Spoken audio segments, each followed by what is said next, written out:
Kalau bahagia, saya selalu bilang ya Ya. dengan peserta, bahagia itu please jangan dibuat syarat. Saya teringat cerita Bu Muti yang sangat menarik menurut saya. Katanya orang itu harus punya target. Karena kalau tidak pikirannya kemana-mana. Seperti orang jalan pakai sepatu menginjak tai kucing gitu ya. Kalau nggak punya target dia bingung membersihkan sepatunya kemana-mana dengan kaset dipindah. Wah celaka kemana-mana. Tapi kalau punya target sudah dilupakan hal itu. Urusan kecil kok, ya sudah aku mengejar target aja gitu. Saya masih ingat cerita itu. Dan setelah kita dalam tanda kutip merasakan kegagalan, sadar nggak sih yang kita membuat kita gagal tuh hanya tai kucing. Nggak ada penting-pentingnya. Bukan hal yang penting malah. Iya, malah nggak penting sama sekali, Pak. Saya senang banget dengan kalimat no progress in comfort zone. Artinya kalau Anda tidak merasa comfortable mencoba sesuatu berarti Anda growing. Kalau Anda terus nyaman seperti itu saja ya Anda hanya akan menjadi itu saja.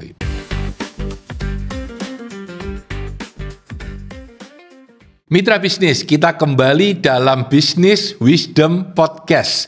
Hari ini adalah hari yang bahagia karena kita akan berbicara tentang happiness bersama dengan Ibu Muti Xiao ya. Oke, kita mulai dulu. Silakan memperkenalkan diri dulu, Bu Muti, silakan.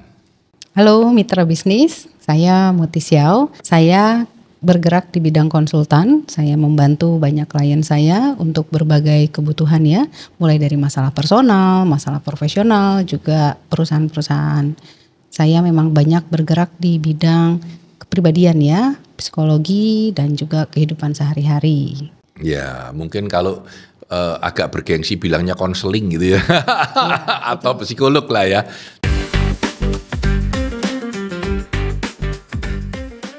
Tapi yang menarik buat saya adalah sekarang itu yang namanya pekerjaan dengan kehidupan pribadi sudah berbaur. Orang bangun jam 5, begitu yang dilihat pertama adalah WA kerjaan. Ya. Sebaliknya pada saat jam 11 jam kerja, orang di WA oleh anaknya tanya tentang makan siang gitu. Jadi memang kehidupan itu semakin berbaur antara apa yang disebut dengan kehidupan dan dengan pekerjaan sudah berbaur. Dan hari ini kita akan berbicara hal yang sangat menarik banget. Judulnya adalah mengubah diri penuh bahagia. Waduh, mengubah diri penuh bahagia. Silakan Bu Muti untuk menjelaskan sedikit mengapa mengubah diri penuh bahagia.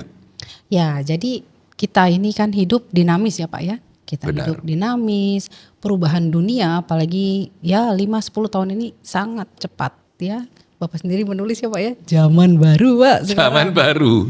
Nah terus kalau kita tidak berubah, kita tidak punya awareness untuk dinamis, mengubah diri kita, itu akhirnya kita tergerus ya Pak ya. Oke. Tergerus ya kalau enggak. Oke. Terus? Jadi di sini akhirnya kita harus punya kesadaran untuk mau kenal dulu dengan diri kita, kondisinya seperti apa. Lalu kenal dengan diri kita dulu ya. Iya. Terus? Lalu kita mau mengubahnya ke arah mana? Mengubah kemana? Nah, yang namanya berubah Pak, orang biasanya takut Pak. Takut. Setuju ya Pak ya? Setuju. Takut, karena yang dihadapi apa nggak tahu. Iya. Nah, kebanyakan takut dan nggak mau. Oke. Dan salah satu bagian dari mengenal diri itu kan juga mengenal mungkin ada luka batinnya, ada traumanya, Iya. ada memori yang nggak nyaman. Oke. Nah, makanya banyak orang nggak mau mengubah. Oke. Nah, sering juga orang diam di comfort zone yang sebenarnya udah nggak sehat, Oke. nggak bagus. Nah, kita pengennya mengubah diri, tapi dengan cara-cara bahagia, dengan cara-cara yang nyaman dan senang gitu ya Pak ya. Oke, menarik banget. Saya setuju banget dengan apa yang ceritakan Bu Muti tadi bahwa sekarang ini kehidupan makin susah. Stres itu jadi kehidupan sehari-hari. Orang semakin terbiasa dengan ketidaknyamanan dan dengan stres ya. Karena itu orang selalu sekarang mencari solusi dan banyak yang salah jalan. Terus mengambil cara, maaf ya, misalkan mulai dengan minuman keras, ngobat dan lain-lain yang merupakan penyembuhan yang salah gitu ya. Maka kita harus menemukan cara untuk mengubah diri dengan lebih benar. Nah, saya punya satu pertanyaan yang menarik. Menurut Bu Muti, orang sukses itu bahagia ataukah orang yang bahagia itu lebih mudah mencapai sukses? Nah, silakan. Nah, ini tentu saja kita mulai dari definisi atau nilai value kesuksesan itu apa. Yes. Tapi tentu saja ya, orang yang menilai sukses itu haruslah dirinya sendiri, Oke. bukan dari orang lain. Sudut pandang diri sendiri yang paling penting. Iya, karena pada kenyataannya banyak orang yang memuji kita, tapi Ya. tetap kita merasa not enough. Nah, itu yang banyak. Banyak orang merasa, wih kamu sudah hebat ya, tapi wah, kok buru-buru hebat, hidup aja susah gitu ya. Iya kan Pak ya? Iya betul. Jadi bagaimana sebetulnya tentu saja kebahagiaan itu bagian utama ya, menurut saya bagian utama dari kesuksesan. Ya. Ketika orang bisa mengatakan saya sukses, biasanya itu sudah bahagia dulu dia. Oh, menarik, menarik. Jadi bahagia dan sukses tidak terpisahkan kalau bahasa sederhananya. Tapi yang menarik adalah kalau kita lihat di Facebook, di IG, di mana-mana, karena yang diposting yang happy-happy doang. Sengsaranya tidak diposting sehingga orang mengira setiap orang sedang bahagia kecuali saya. Padahal sebenarnya semua orang sengsara juga tetapi tidak diposting. Mungkin itu yang menarik buat kita ya. Saya tahu Bu Muti punya beberapa program, baik itu training ataupun konseling ataupun pembacaan kartu tarot ya. Iya, itu Membaca salah kartu satu tarot ya. tools saja. Salah satu tools untuk mencapai kebahagiaan yang lebih baik. Nah, salah satu materi yang menarik terakhir ini kan yang saya lihat dan diskusikan, dan judulnya saya contoh ini, yaitu yang mengubah diri penuh bahagia dalam 21 hari. Kira-kira itu isi besarnya dulu apa? Nanti kita bicara detail konsepnya nanti di sesi yang lain, sesi berikutnya. Tapi coba kira-kira kasih gambaran dulu, itu apa sih gitu? Jadi itu program Ya. yang online, full online. Oke. Di mana selama 21 hari Oke. itu saya akan memberikan entah itu edukasi, informasi ya, Edukasi, informasi, lalu pertanyaan, kuesioner, lalu juga ada hipnonya, hipno. afirmasinya. Oke, afirmasi. Di mana dari kombinasi 3 itu nanti pelan-pelan kita kenal dengan diri kita sendiri. Oke. Oh, ada apa dengan saya? Dengan pertanyaan itu ya. Oke. Menggali diri, kenal dengan diri. Kenal dengan diri, lalu? Lalu nanti di ujungnya saya juga akan mengarahkan orang untuk mentargetkan apa sih yang diinginkan dalam hidup dia. Oke. Purpose-nya apa? Purpose dan targetnya apa gitu ya? Begitu Pak. Iya. Gimana hasilnya atau perjalanannya? Ini kan sudah berjalan ya. Ya, saya tahu sudah masuk batch yang berikutnya dan rame banget gitu ya. Terima kasih. Jadi di situ banyak sekali reaksinya ya. Ada mulai dari kenal diri, ini menarik Pak. Ada yang mengenal, oh ternyata saya masalahnya bukan di situ. Oke. Nah, ada yang lucu, ini ada satu peserta, dia itu merasa dirinya punya banyak sekali masalah. Oke. Setelah ikut kelas saya malah bilang, ternyata hidup saya baik-baik aja loh. Jadi mungkin karena lihat sekian banyak orang lain lebih sengsara. betul, jadi kayak orang lain punya ini, orang lain punya itu. Jadi selalu melihat ke atas. Padahal kalau dia menerima diri dia utuh, nggak kenapa-napa. Hidup dia tuh nggak kenapa-napa. Ya. Itu menarik. Terus ada yang baru menyadari bahwa selama ini aktivitas hidup dia tidak relevan dengan target dia. Wah. Ini menarik banget. Kemana nih saya 10 tahun ini berjalan kemana gitu ya. Jadi zombie, nggak mikirin tujuan ya, asal jalan aja. Jadi dia baru aware bahwa loh saya kemana aja ini loh selama ini nih ngapain aja. Yang ikut kebanyakan apa ini boleh tahu? Pebisnis, ibu rumah tangga? Campur sih Pak. Jadi Campur, memang mostly ibu rumah tangga, tapi juga mereka berpenghasilan ya Pak. Jadi bukan ibu rumah tangga murni ya. Jadi juga memang makanya itu tadi ya terrefleksikan juga di target. Dan mereka tidak juga, mahal yang penting. Oh iya. Bayangkan 21 hari yang sangat bermanfaat untuk Anda hanya 660.000. Saya dengar begitu. Betul, Pak. Jadi buat teman-teman yang mau boleh cari Bu Muti dalam acaranya 21 hari mengubah diri penuh bahagia. Saya suka dengan konsep ini karena itu kita berpodcast, karena saya juga orang yang percaya tentang kebahagiaan ya. Saya bilang bahwa ujung kehidupan itu sebetulnya yang dikejar bahagia. Karena kalau kita bilang, oh saya mau kaya, mau jadi direktur, mau berpenghasilan banyak, mau punya mobil, mau nyaman, ujungnya mau apa? Mau bahagia. Jadi bahkan banyak data yang menunjukkan orang yang bahagia itu hidupnya lebih sehat dan umurnya lebih panjang. Ini yang menarik buat saya ya. Jadi saya kira di dalam pekerjaan kita sehari-hari bahagia ini menjadi super penting gitu untuk mendongkrak kesuksesan kita. Bukan hanya kita mengejar bahagia, tapi dengan kita mau berbahagia, mau merasa grateful ya, mau merasa bersyukur, saya yakin kita semua akan menjadi manusia yang lebih baik gitu. Itu pemikiran saya. Mungkin catatan terakhir, bahagia itu menurut Bu Muti apa? Nah, kalau bahagia, saya selalu bilang ya dengan peserta, bahagia itu please jangan dibuat syarat. Jangan dibuat sebagai syarat. Ya. Jangan bersyarat gitu ya Pak ya. Saya baru bahagia kalau itu bahaya, itu bersyarat. Jadi saya setuju. Repot ya Pak ya. Nah itu satu, dan bahagia itu sebetulnya perasaan yang bisa diciptakan sendiri. Saya membagi dua Pak, antara pain dan suffering. Jadi pain itu nyata, hidup ini kan tantangan ya Pak ya, penuh resiko, ada tantangannya. Tapi mau bahagia apa tidak adalah keputusan. Itu adalah pilihan. Ya, suffering itu kepilihan ya. Iya, kalau Pak. pain itu real ya. Betul Pak. Kalau kita kejatuhan bola bowling, dung kakinya, wah itu pain ya, sakit. Sakit. Wah, tapi kalau suffering itu, aduh kok sengsara ya hidup ini ya. Iya. Belum punya mobil yang ketiga. Suffering itu kan perasaan atau emosi yang kita masukkan, kita tambahkan. Nah itu memang perlu latihan ya. Perlu latihan. Melatih diri kita untuk stay positif, stay happy. Nah itu memang perlu belajar terus menerus Pak. Mitra bisnis, kita sampai pada sesi yang pertama, latar belakang. Kenapa kita berbicara tentang happiness? Kenapa kita harus mengubah diri kita menjadi lebih happy? Nanti di sesi kedua kita akan bicara tentang konsep-konsep untuk mendongkrak happiness kita.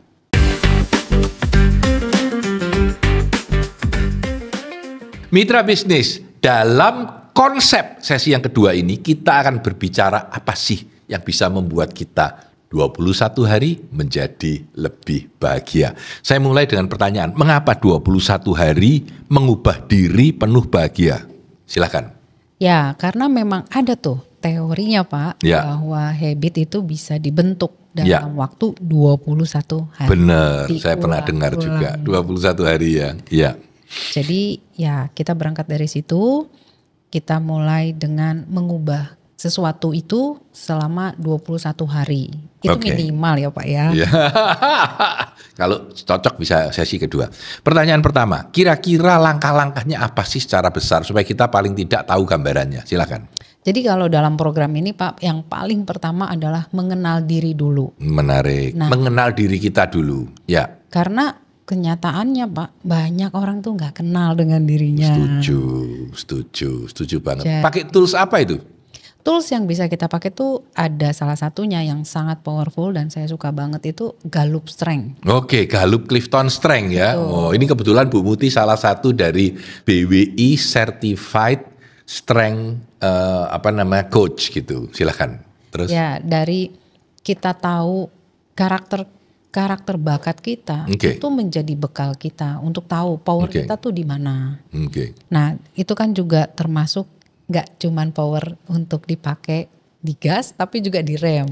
Karena itu juga punya potensi menjadi masalah ya Pak ya kalau dipakai berlebihan.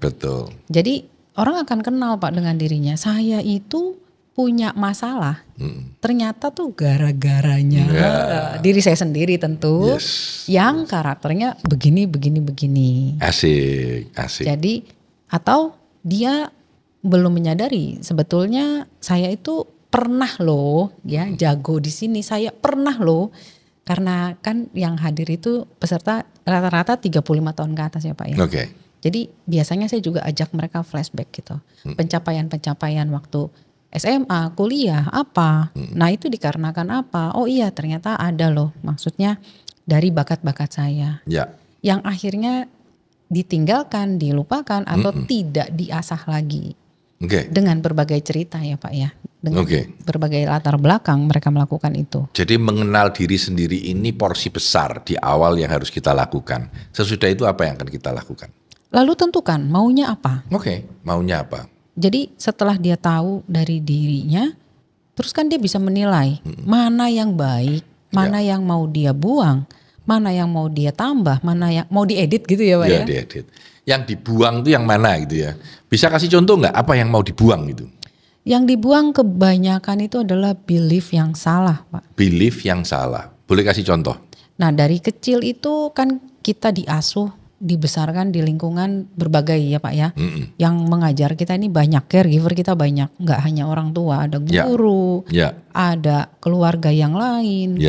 Terus juga kalau sekarang malah makin kuat ya Pak ya. Media sosial ini peranannya luar biasa. Gila-gilaan. Nah, jadi apa sih yang dilihat itu akhirnya masuk di dalam alam bawah sadar kita, belief yang salah. Kasih contoh 3 yang paling umum. Wah. Paling umum itu kalau ibu-ibu, perempuan biasanya konsepnya adalah mengabdi, berkorban untuk anak. Wah. Mengabdi, berkorban untuk anak. Iya, akhirnya kalau melakukan hal yang positif, menyenangkan diri sendiri, feel guilty Pak dengan anak. Ya, padahal itu normal aja. Ya normal orang. Ya, mau mencari kebahagiaan. Iya, masa jadi ibu harus nggak bahagia? Ya. Nah, nanti kalau kita tanya, saya balikan, lah kamu kalau menjadi seorang anak, role-nya dibalik ya Pak. Ya. Apakah kamu keberatan ibumu bahagia? Kan enggak. Iya betul. Ya, jadi banyak sekali wanita itu ketika mempunyai anak, itu konsepnya adalah hidupku untuk anakku, harus berkorban. Nah, ini cukup banyak Pak, cukup banyak. Akhirnya bulet nggak bahagia sendiri tuh dibikin kalau sendiri. dikaitan dalam dunia bisnis apa yang kira-kira? Kalau di dunia bisnis itu seringnya masalah uang Pak. Masalah uang, konsep orang kaya, nah, termasuk konsep kesuksesan. Kalau belum punya mobil saya belum kaya. Ya, seperti itu tuh Pak. Itu banyak juga. Atau misalnya yang sering dibilang itu adalah bagaimana uang itu saya tidak boleh diperbudak oleh uang. Nah, akhirnya melimitasi, akhirnya timbul keraguan, lalu tidak bisa achieve. Ketika ada tender besar, kayaknya kok ragu, penuh ketakutan. Itu juga banyak Pak. Itu menarik itu. Kita tidak boleh diperbudak oleh uang, ya. Tapi kalau kita mengejar uang buat kesejahteraan bersama kan nggak apa-apa sebenarnya. Iya gitu. Pak. Ya, jadi salah konsep sudah di awal. Nah, selain apa yang akan kita buang kan tadi dibilang ada ya apa yang akan kita bangun. Nah, bisa dikasih contoh nggak? Kira-kira apa yang akan kita bangun atau kita tuju? Silakan. Yang kita bangun akhirnya adalah pertama saya akan minta mereka bikin dulu targetnya apa. Maunya apa, purpose-nya apa. Tapi banyak orang yang nggak tahu loh hidup saya ini buat apa. Suruh bikin target terus blank. Betul Pak. Akhirnya itu tadi kan Pak, zombie itu Pak ya, berjalan nggak tahu arahnya kemana. Nah ini juga memang cukup berat. Semuanya juga blank Pak rata-rata. Bahkan untuk bilang self branding saja. Kalau mungkin di sini mitra bisnis memahami ya, kalau di dalam bisnis branding itu sangat penting. Mulai dari branding bisnis, branding toko, branding diri, penting banget. Itu bingung semua. Dengan satu pertanyaan saja, Anda mau dikenal sebagai apa? Semuanya nggak bisa jawab Pak, bingung, nggak bisa jawab. Mau jadi apa ya? Nah itu mulai role model yang dalam ego diri dia itu keluar banyak. Terus dia harus memilih yang mana. Karena itu akan menentukan bagaimana dia harus bersikap, bagaimana cara dia bekerja, bagaimana nanti dia melakukan relasi juga menentukan dari situ. Dia mau membuat self branding dia seperti apa. Dari situ akhirnya dia menentukan apa yang mau dirubah, yang dibuang itu tadi, dibangun itu tadi, akhirnya ketahuan. Targetnya apa dan bagaimana dia berjalan menjalani hari-harinya itu. Saya teringat cerita Bu Muti yang sangat menarik menurut saya. Katanya orang itu harus punya target. Karena kalau tidak pikirannya kemana-mana. Seperti orang jalan pakai sepatu menginjak tai kucing gitu ya. Kalau nggak punya target dia bingung membersihkan sepatunya kemana-mana dengan kaset dipindah. Wah celaka kemana-mana. Tapi kalau punya target sudah dilupakan hal itu. Urusan kecil kok ya sudah aku mengejar target aja gitu. Saya masih ingat cerita itu. Boleh ditambahin kira-kira? Ya jadi dalam perjalanan hidup itu kan tantangannya banyak ya Pak ya. Masalahnya banyak. Yang itu tadi Pak, mulai dari diri sendiri dalam artian tadi mungkin banyak belief system, terus kalau di area mental health Kita terkenal ya dengan istilah inner child wound lah, terus kepahitan lah, luka batin. Itu banyak sekali ya tantangannya. Dan itu menjadi, ya itu tadi Pak, tai kucing yang sepanjang jalan. Misalnya kita jalan kan mau ke gunung gitu ya, target kita mau lihat air terjun gitu kan Pak. Kita mulai dari kota gitu jalan, namanya masuk kampung, masuk apa, mungkin ketemu tai kucing ya, keinjek. Nah terus akhirnya kita terdistraksi, kita fokus dengan si tai kucing itu, kita pusingin sepatu kita kotor, nah nanti mungkin jadi ini apa sih ya, kita marah ya, itu sufferingnya kita taruh di situ. Lupa lagi targetnya, nggak lagi mengejar sana. Kita lupa karena kan target itu salah satu poin pentingnya adalah timetable-nya ya Pak ya. Kita lupa bahwa air terjun ini harus kita capai sebelum gelap misalnya. Lah kita malah sibuk kan. Ini gimana nih, bersihinnya gimana, nanti sepatunya kotor, sepatunya bau. Nah kita lupa dengan tempatnya, targetnya, waktunya. Yang kadang harus kita akui ya Pak ya. Momen itu kan kadang gak terulang ya Pak. Nah ini menarik juga, momen itu tidak terulang. Kesempatan itu datang memang lebih dari sekali. Tapi yang berikutnya datang beda dengan yang ini. Kalau mau memaksimalkan yang ini ya sekarang waktunya. Nah akhirnya kan si target yang idealnya tadinya awalnya pengennya air terjunnya nyampe misalnya jam 3 sore apa segala macam tidak tercapai. Dan setelah kita dalam tanda kutip merasakan kegagalan, sadar gak sih yang kita membuat kita gagal tuh hanya tai kucing. Gak ada penting-pentingnya. Bukan hal yang penting malah. Iya malah gak penting sama sekali Pak. Yes. Sama sekali gak penting. Jadi akhirnya ya kita harus kembali ke fokus, ke maunya kita apa. Ya menarik. Oke, kembali ke sesi ini. Jadi intinya ketika kita ingin mengikuti sesi dari Bu Muti ini, kita akan ikut 21 hari secara online, bertemu beberapa kali kalau nggak salah. Ya, ada webinarnya. Ada Zoom untuk afirmasinya. Dan tiap hari di WhatsApp grup itu, di kelas itu. Di kelas ya. Saya akan memberikan edukasi, pertanyaan, games kadang. Jadi nggak, ya itu yang namanya penuh bahagia itu nggak harus rumit. Tugas-tugasnya nggak rumit, tapi akan sangat menggelitik. Oke, menarik banget. Ini kelasnya running tiap berapa nih? Tiap berapa kali? Tiap bulan, berapa bulan sekali? 2 bulan sekali, 3 bulan sekali? Setiap bulan sih Pak, saya buka. Oke. Setiap bulan buka. Good. Ya, menarik banget ya. Oke, saya ingin tanya nih kepada Bu Muti. Ketika kita mau membentuk kebahagiaan itu menjadi betul-betul kehidupan sehari-hari kita. Ya, tadi kan sudah bilang 21 hari gitu ya. Kira-kira buat pendengar yang tidak ikut acaranya Bu Muti, apa yang kira-kira buat mereka perlu ingat dan perlu biasakan supaya jadi habit yang mengubah diri penuh bahagia? Silakan. Kalau buat saya ada hal yang sangat penting yang kita sering lupakan, itu adalah istirahat Pak. Oke. Istirahat. Jadi yang membuat sesuatu menjadi pain karena kita tidak pernah istirahat Pak. Jadi ngangkat beban misalnya, bebannya ringan aja Pak. Mungkin cuma 5 kilo, 1 kilo. Tapi kalau dilakukan 24 jam tanpa istirahat, akhirnya itu mencederai. Oke. Bagaimana bentuk istirahat buat pekerja profesional?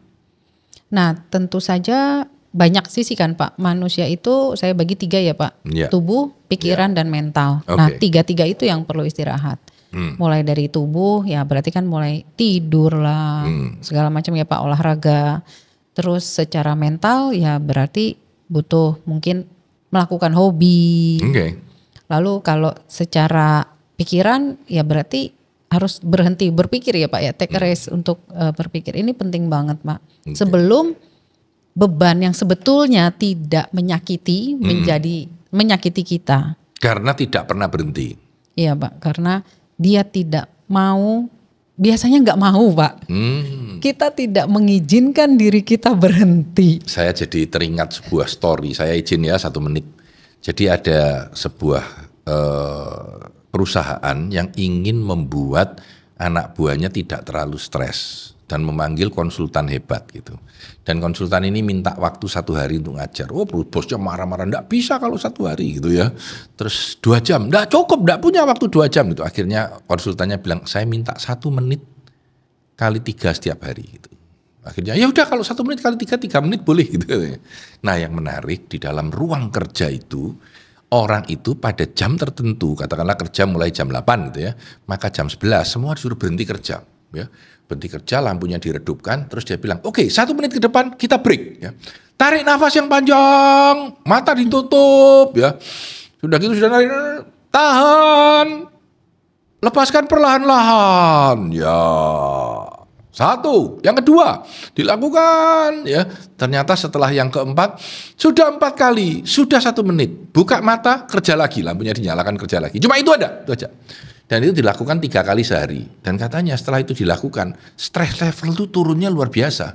Jadi orang setelah itu dirutinkan gitu ya, tiap bulan itu sudah tidak banyak yang stres, yang marah-marah, yang meledak-ledak, berkurang banyak banget. Jadi dia bilang ini sebetulnya teorinya yang seperti Ibu cerita tadi, orang itu sebetulnya bisa menahan beban, tapi karena tidak berhenti setiap hari, tidak ada jeda, itu membuat orang itu meledak. Tapi kalau kita bisa memberi jeda 1 menit aja, setiap hari 3 kali, dia bilang begitu. Itu sudah akan menyelesaikan banyak persoalan. Memang tidak semua selesai, tapi banyak persoalan. Ini kembali ke penjelasan tentang Ibu Muti yang tadi bilang bahwa kita perlu jeda.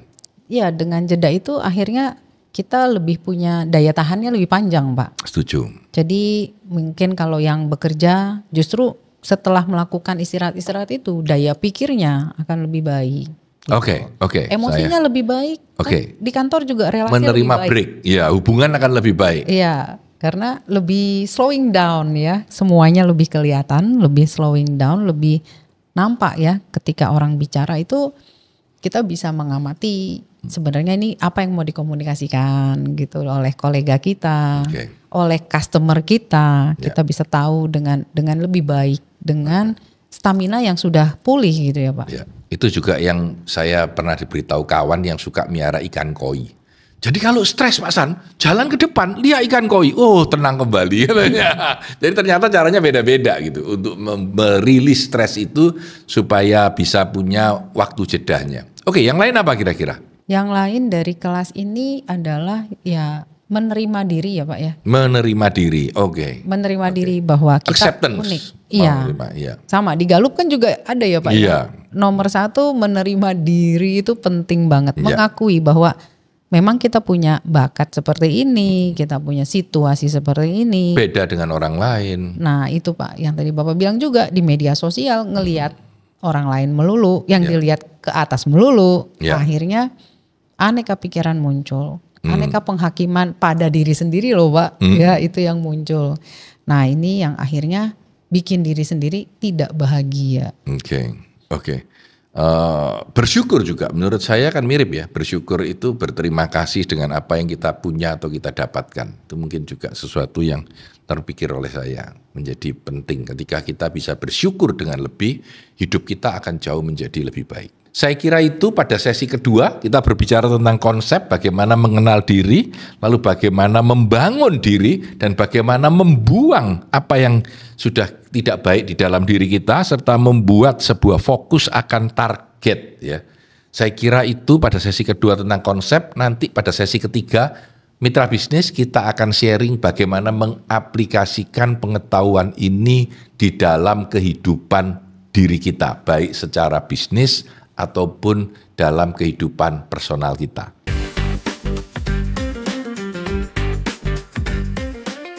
Mitra bisnis, ingat klik and subscribe. Pak Tanadi ingatnya begitu. Oke, kita masuk pada sesi ketiga, bagaimana mengaplikasikan apa yang kita ketahui hari ini ke dalam kehidupan dan bisnis teman-teman semua ya. Jadi kita selalu membuat podcast ini dengan model pada sesi ketiga kita berbicara ya apa memakai ilmu-ilmu yang Anda ketahui ini di dalam day to day life kita untuk menjadi lebih sukses. Oke, Muti saya persilahkan untuk mulai cerita apa saja tentang bagaimana sih teman-teman mitra bisnis ini bisa memakai pemahaman kita bersama ini untuk kehidupannya. Silakan. Ya, yang pertama tentu saja setelah tahu apa yang mau dirubah, bagaimana merubahnya, lalu menentukan target. Ya. Jadi kita jadi tahu hari-hari kita tuh bagaimana.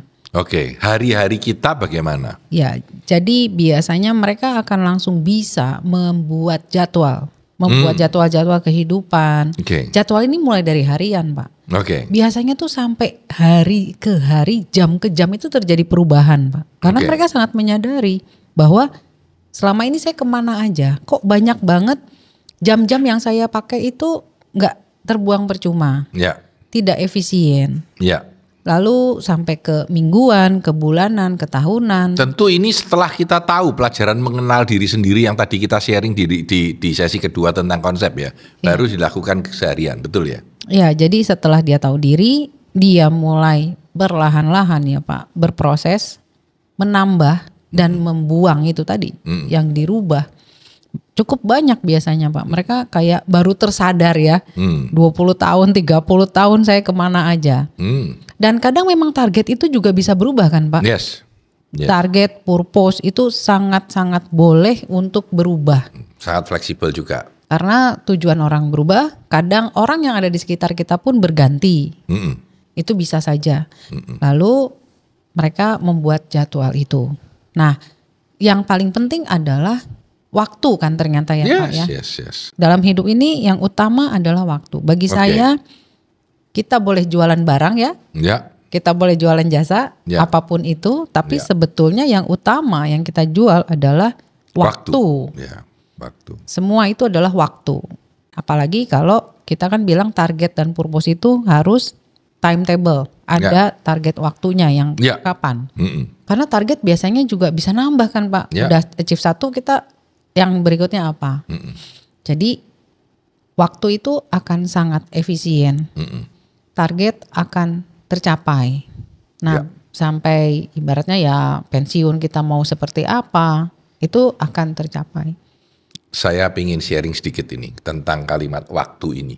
Saya mungkin untuk jangka 10, 20 tahun atau 30 tahun ya, itu setiap hari punya kebiasaan kalau belum tidur, buka agenda.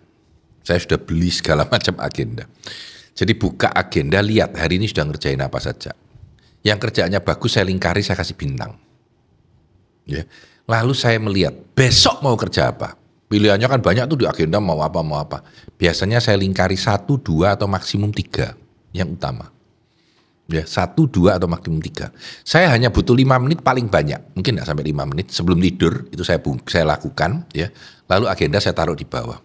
Dan itu kebiasaan yang sangat lama saya lakukan dari segala macam agenda. Sehingga besok bangun saya tahu harusnya hari ini ngerjain apa. Kalau 3 itu yang saya lingkari sudah saya selesaikan, cukup buat saya. Yang lain enggak selesai enggak apa-apa. Tapi kalau 3 itu enggak ada yang selesai, celaka buat saya.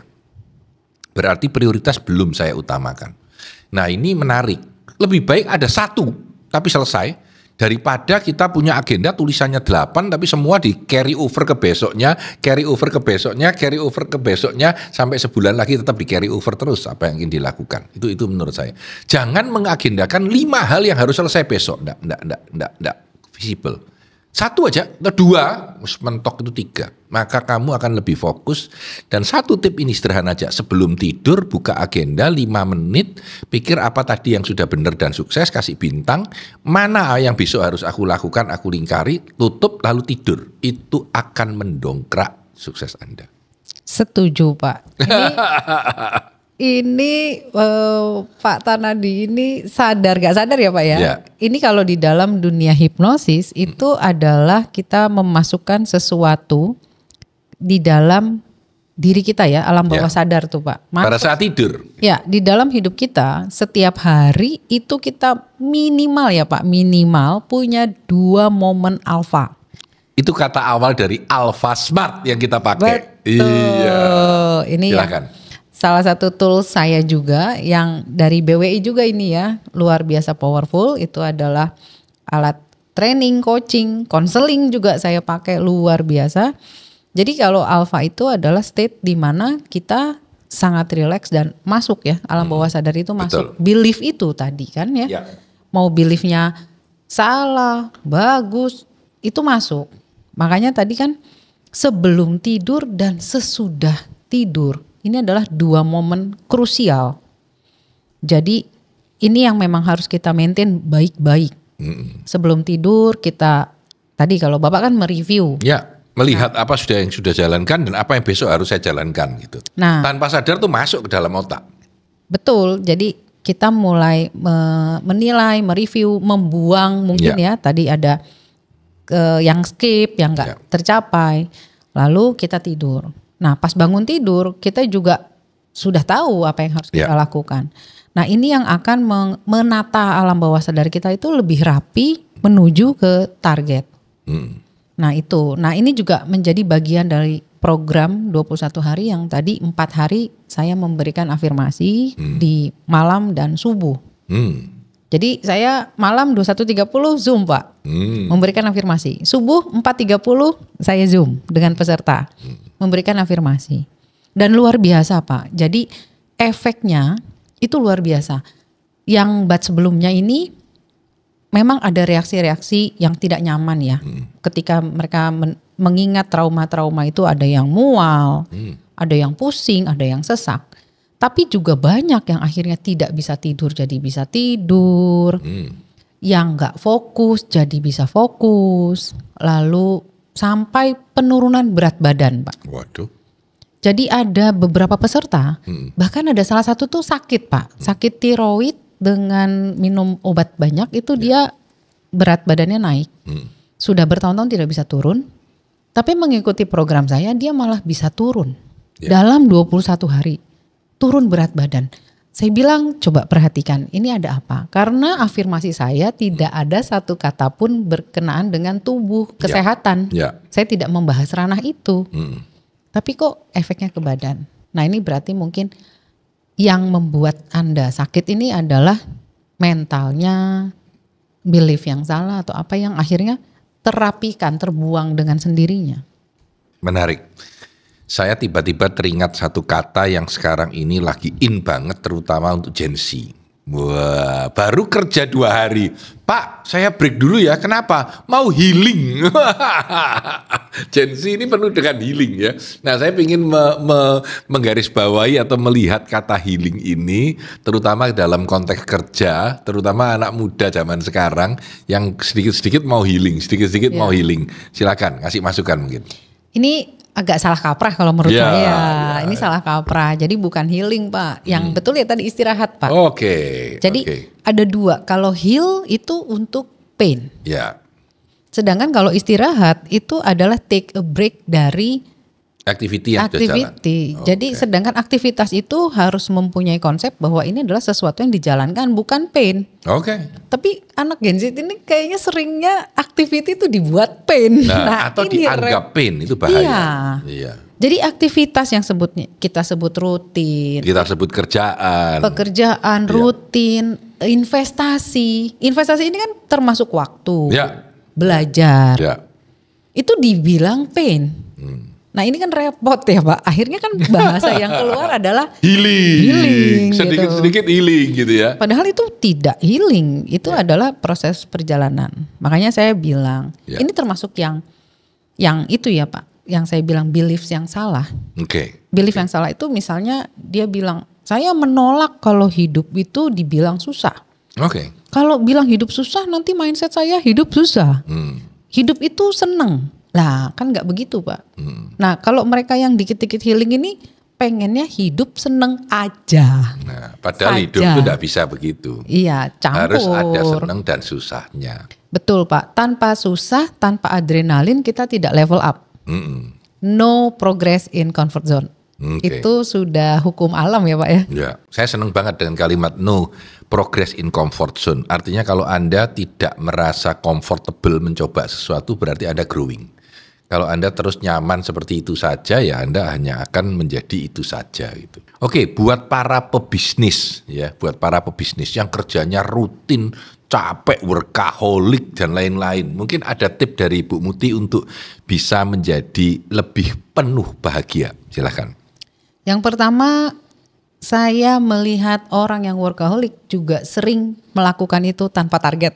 Nah, sering sekali. Bahaya ini. udah workaholic, mengorbankan segalanya termasuk keluarga, kesehatan dirinya. Karena itu tadi ya, waktu ya Pak ya. Iya. Waktu yang terlalu dia berikan dalam hidupnya itu banyak untuk pekerjaan. Tapi sebetulnya tidak bertarget. Jadi ya hati-hati gitu. Lalu istirahat. Lalu lebih paham purpose-nya apa. Purpose kan ada 3 ya Pak ya. Job purpose, career purpose, sama life purpose. Nah ini banyak juga orang workaholic nggak menyadari ini. Karena dia sibuk dengan jobnya aja terus. Daily task-nya yang terus tiap hari dilakukan. Nah jadi nggak aware. Ini saya berjalan ke arah mana. Nah itu. Lalu orang-orang yang mitra bisnis juga sering merasa, aku kerja, mengikuti visi misi perusahaan. Yes. Padahal enggak ya Pak ya. Kita tetap bisa punya karir Yes. purpose sendiri, life purpose sendiri. Ya. Yang bisa kita kembangkan juga di dalam sebuah perusahaan. Ya tentu saja sih kita berharap perusahaannya yang sehat juga ya Pak, environment-nya. Benar, pasti dong, pasti. Perusahaannya juga sehat. Ya kalau environment perusahaannya oke, biasanya juga memahami hal-hal seperti ini dari karyawannya ya Pak ya. Oke, Mbak Muti, 1 menit iklan buat diri Anda sendiri, nggak boleh dihilangkan kesempatan. Monggo. Kalau teman-teman ingin melihat kartu tarot dari kehidupannya atau apa, monggo silakan. Ya kalau tarot itu salah satu tools untuk navigasi. Ya, Jadi buat bahan diskusi. ya. Karena gambarnya menarik ya, itu Ya. klasik. Tapi kalau suka dengan foto-foto modern, kita pakainya Alpha Smart. Oke, Alpha Smart. Itu ya. jauh lebih tajam ya Pak sebetulnya. Jauh lebih kena gitu karena memang pemahamannya itu sangat personal. Oke, Itu dipakai untuk menavigasi juga sangat powerful Pak Yes. Alpha Smart. Lalu perusahaan mungkin karyawan, ya kalau untuk perusahaan karyawan kita pakainya Gallup. Nah, Clifton Strength ya. Oke. jadi kita sudah tahu bakat kita akan tahu sebetulnya selama ini saya nyangkutnya, buletnya itu ya, Di mana? ruwetnya itu sebetulnya gara-gara diri sendiri ya Pak ya. Semua itu gara-gara diri sendiri yang sebetulnya itu potensi, cuman salah pakai gitu. Oke. Dan kalau mau ikut 21 days sessionnya Mbak Muti, boleh juga kontak pada IG yang Iya. ada di bawah ini. Di bawah ini biasanya kan gitu di bawah ini ya. Oke, saya kira itu teman-teman sekalian, terima kasih telah mendengarkan podcast kami. Kami berharap bahwa podcast ini bisa bermanfaat untuk teman-teman sekalian ya. Tentu kalau bisa di like, subscribe dan share kepada teman yang lain, kami akan sangat berterima kasih sekali. Kalau ingin mencari Business Wisdom Institute untuk coaching ataupun untuk training ataupun untuk consulting perusahaan, Anda bisa WA di 081 123 123 123. Saya ulangi 081 123-nya 3 kali. Bisa WA di sana untuk mengakses ke Business Wisdom Institute. Saya Tanah Santoso bersama Muti Xiao, sukses selalu untuk Anda.